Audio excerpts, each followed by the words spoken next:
Kenapa banyak proyek konstruksi masih mengalami keterlambatan, pembengkakan biaya, bahkan kegagalan mutu, padahal regulasi sudah semakin lengkap? Masalahnya ternyata bukan pada kurangnya aturan, tetapi pada sistem yang belum terintegrasi.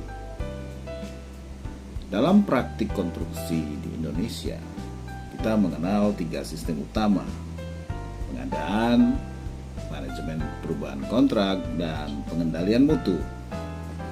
Namun dalam implementasinya sistem ini sering berjalan sendiri-sendiri.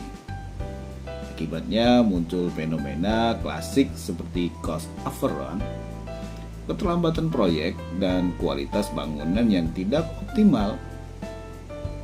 Artinya, keberhasilan proyek tidak cukup hanya tergantung pada kepatuhan regulasi, tetapi pada seberapa baik sistem tersebut saling terhubung.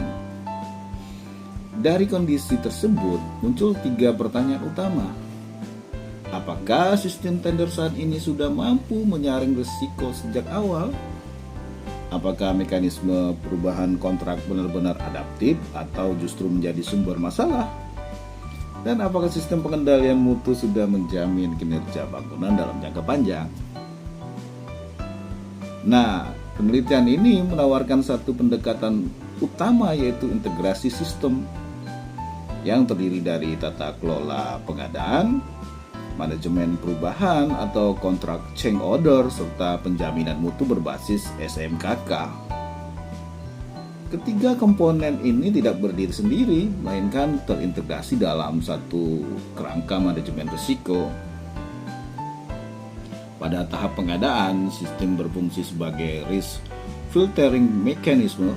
Artinya sejak awal proses seleksi, penyedia jasa sudah dievaluasi tidak hanya dari harga, tapi juga dari aspek teknis dan keselamatan konstruksi.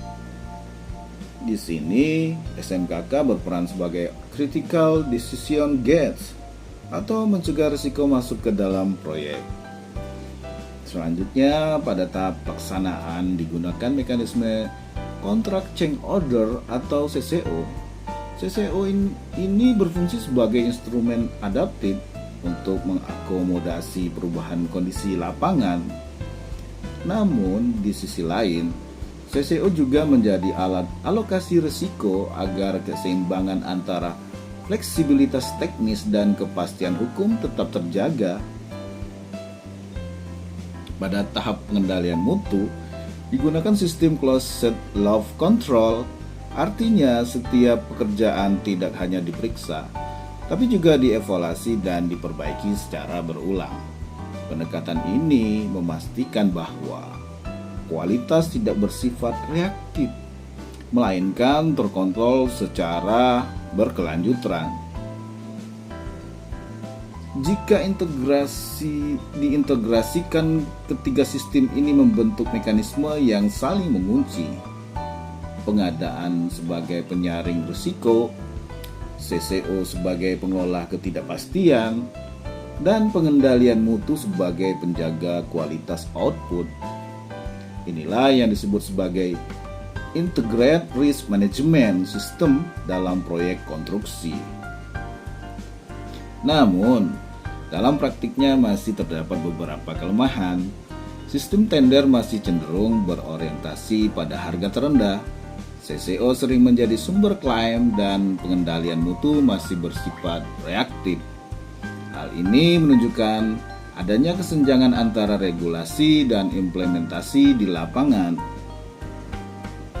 Ke depan, transformasi konstruksi perlu mengarah pada digitalisasi sistem melalui penerapan BIM, integrasi dengan SMKK, serta pemanfaatan artificial intelligence dan digital twin.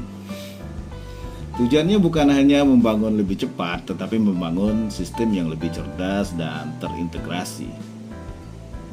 Karena pada akhirnya keberhasilan proyek konstruksi bukan ditentukan oleh seberapa baik setiap sistem bekerja sendiri, tetapi oleh seberapa kuat sistem tersebut saling terhubung.